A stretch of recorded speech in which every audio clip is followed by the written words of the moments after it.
Assalamualaikum warahmatullahi wabarakatuh. Perkenalkan saya Asana Amala Erliana, NPM 18110081. Di sini saya akan menjelaskan konselor dan anak. Nah, konseling antara anak dan konselor itu sangat berbeda dengan konseling yang terjadi dengan eh, orang dewasa dengan konselor. Hal ini karena anak itu harus mempunyai dunianya sendiri ya, sehingga konselor harus bisa masuk ke dalam dunia anak. Nah, di dalam konseling ini juga ada beberapa tujuan kepada anak, tujuan kepada orang tua, dan juga tujuan dari konselor sendiri. Tujuan dasar itu memungkinkan anak menghadapi masalah emosional yang menyakitkan, mungkin anak memperoleh tingkah keharmonisan dalam pikiran, emosional, dan tingkah laku yang membuat anak nantinya dapat menyelesaikan permasalahan yang dialami dan menceritakan permasalahannya kepada konselor tanpa si anak itu merasa terganggu. Nah, di sini juga ada hubungan antara konselor dan anak. Sama halnya dengan hubungan konselor dengan orang dewasa, konselor menurut Carl Rogers yaitu kecocokan, empati, hubungan positif tanpa syarat. Hubungan pada konselor dan anak juga sangat penting karena sangat berpengaruh terhadap keefektivitasan terapi. Hubungan anak dan konselor harus menjadi jaringan penghubung antara dunia anak dengan konselor. Hubungan yang mengenai keterhubungan dengan anak adalah menerima persepsi anak, bisa memandang lingkungan tempat hidupnya dengan cara yang berbeda dengan cara orang tua memandang lingkungan anak tersebut. Nah, tugas konselor adalah untuk bergabung dengan kerangka berpikir anak, sehingga anak merasa bahwa konselor dapat paham dengan apa yang difikirkan oleh si anak.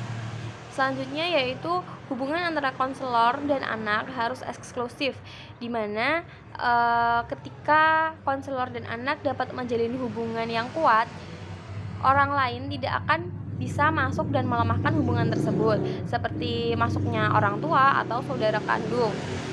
Anak mempunyai pandangan pribadi mengenai dirinya sendiri yang berbeda dengan orang tua.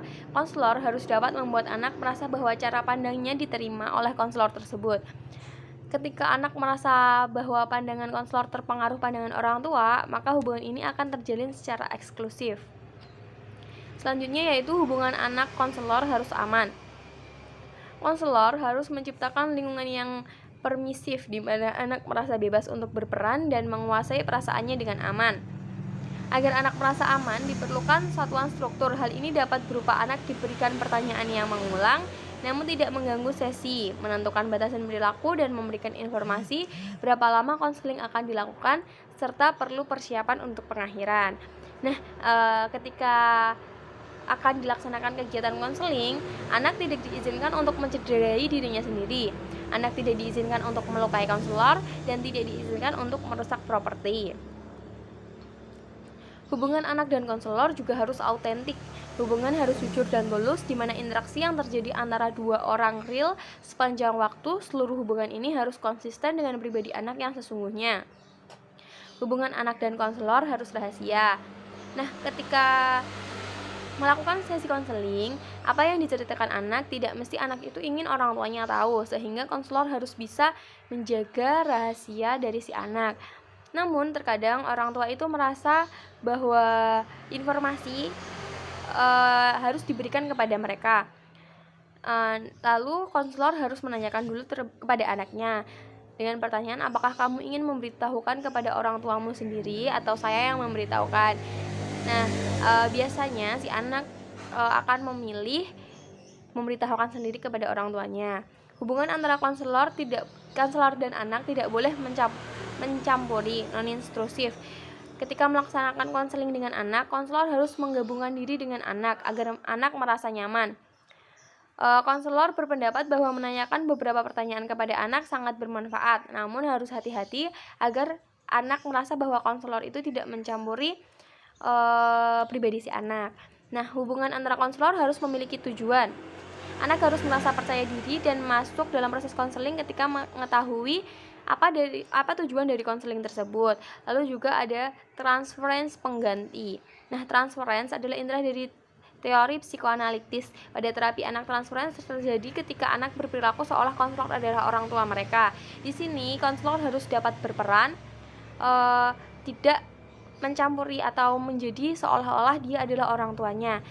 Anak sering memindahkan perasaan atau khayalkan yang ingin mereka arahkan kepada orang tuanya kepada konselor. Sebagai konselor, kita harus bisa bersikap subjektif ketika kita dapat memiliki counter transference dan bersikap objektif. Selanjutnya, konselor dapat menangani hal ini dan memunculkan kesadaran ke dalam si anak. Jadi sebagai konselor, kita harus dapat menggabungkan diri kita terhadap anak agar anak merasa nyaman ketika melakukan sesi konseling. Tetapi kita tidak bisa seolah-olah menjadi orang tua si anak, karena hal ini membuat kita menjadi tidak subjektif. Sekian yang dapat saya sampaikan, kurang lebihnya mohon maaf. Wassalamualaikum warahmatullahi wabarakatuh.